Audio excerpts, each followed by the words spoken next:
So before I get into the passage, even though it's directed, these two verses are directed towards the judges, we can actually take away some stuff in our daily lives. So the verses I am on about is in 2 Chronicles, chapter 19, and I'm going to read from verse 5. So he appointed judges throughout the land in all the fortified cities of Judah, city by city, and instructed the judges, think about what you are doing. You are not dispensing justice by merely human standards, but on behalf of Adonai.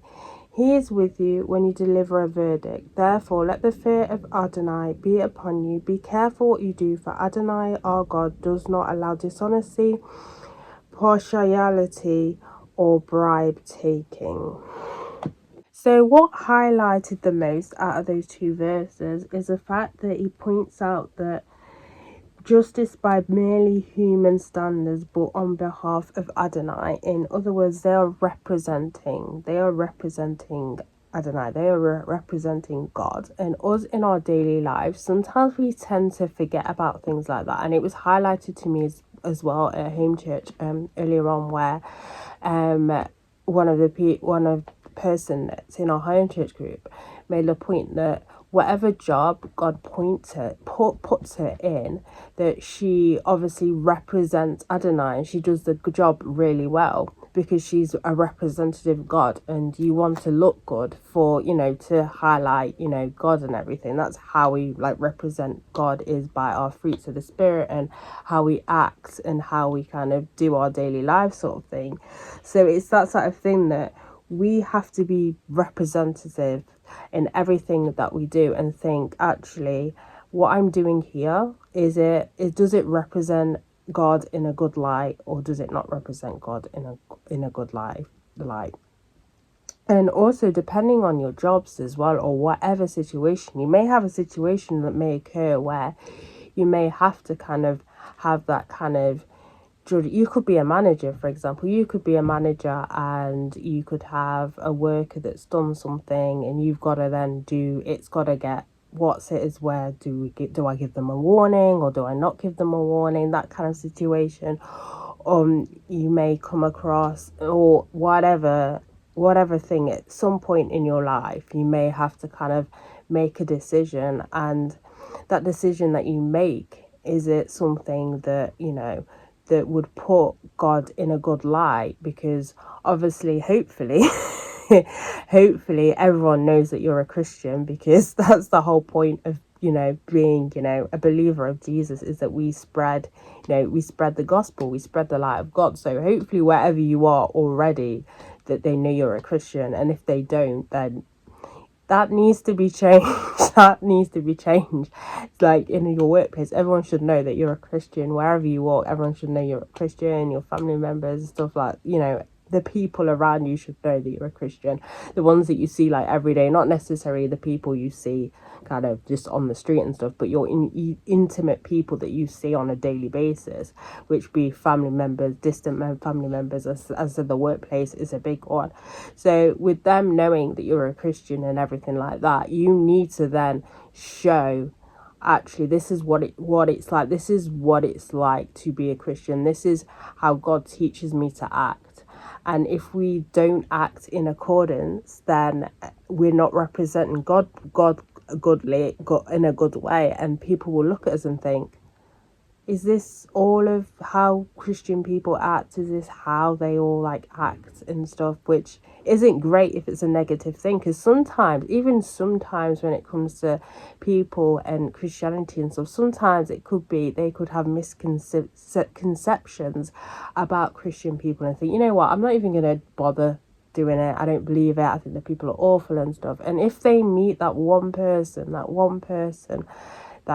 shows the fruits and just represents Adonai in such a good light, they may be like, oh wait, hang on a minute, actually Christians aren't that bad. God has shown me somebody who actually represents him in a good light. And that may that could be a switch, because some people could have had bad experiences, which again, it shouldn't be a thing, but unfortunately it's a thing that happens. And even if we are not at any point in like a higher job or whatever, but in our point of in our lives, you know, dishonesty, lying, it's one of those things that we know anyway that, you know, God just does not like. So the dishonesty, being partiality, and bribe taking, you'll be surprised, you may fall into someone bribing you. Again, it could be work related, may not even be work related, it could be friend related, it could be a situation that's happened.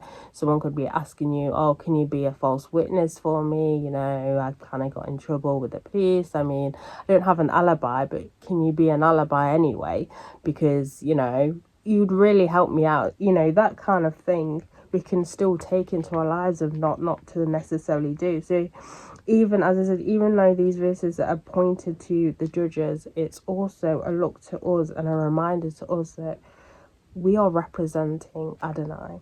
No matter what situation we're in, we know may not be managers, we know not be lawyers, we know we are actually judges, but at the end of the day, we are representative of Adonai. So whatever job we do have, whatever job we do have, or whatever we're doing in our lives, that we need to be representing Adonai in a good way, and that means in a good light. That means not being dishonest, not being bribe taking, not being partiality.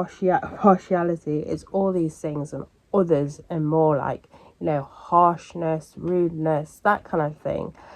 In our lives, because we are there. God is put us in places for us to be the light for him. And if we're casting a negative light of our personality or whatever, then it doesn't look good on him either. We have to remember that all our actions that we do in our lives now are, you know, supposed to edify him. It's supposed to edify him. And when we are not, you know, not being that like light and being that kind of negativity, or being that rudeness and being that sinful person, then we're not really representing God in a very good light. We're not showing, actually, we could even be deceitful. If we think about it, we can be deceitful if we are constantly living, if we are living in sin on purpose, or whatever it may be, we may be doing. It may not be like a full-on direct sin, but whatever we're doing in a negative way may also think, oh, well, that people may look at us and say, well, this Christian person's doing it this way, then it can't be that bad. So then we end up being a bad influence on other people, on newly Christians, like baby Christians or whatever. We're not being, what do you call it, we are not being good role models. If that's the word you know, to highlight it. We're not being role models for God in a good light. So yeah, that is basically that. I just wanted to highlight that it's a good one to meditate on, because ignore the fact that it's directed at judges, but look at the point where we're not just humans, we're not just representing other humans at this point, or we are representing Adonai. He chose us to do his good works. He chose us to shine that light of him to other people that don't know him. And if we're acting in a way that just isn't right, and isn't that source of, you know, goodness, like we talk about the fruits of the Spirit, and with the fruits of the Spirit, you know, if we don't show those in our lives as well, and we show the complete opposite, so instead of love, we show hate. Instead of showing patience, we show impatience or anger at some points. So, you know, it's all about being that representative, that good role model. Like, obviously, Jesus is the ultimate role model. Jesus Christ is the ultimate role model. When people ask you who's your role model, Jesus Christ. Jesus Christ is the ultimate role model. But we are also role models below Jesus to share the gospel, of Jesus Christ. And that's why they say to be Jesus like in our lives, to be that good representative, to shine that light on the kingdom of Jesus Christ. It's open to everybody, but we need to be able to not only just share the gospel, but to also act out the gospel, how the Bible tells us to do. There's no good preaching constantly. Like, don't get me wrong, we struggle with things like that. I'm not talking about like people who generally struggle, but talking about people who literally will spread the gospel, do so many sermons, but they're purposely living in sin, and they're not even trying or anything like that, and they're producing bad fruits, and it just ends up becoming a whole thing. But yeah, remember that you're a representative of God. You are that representative of God.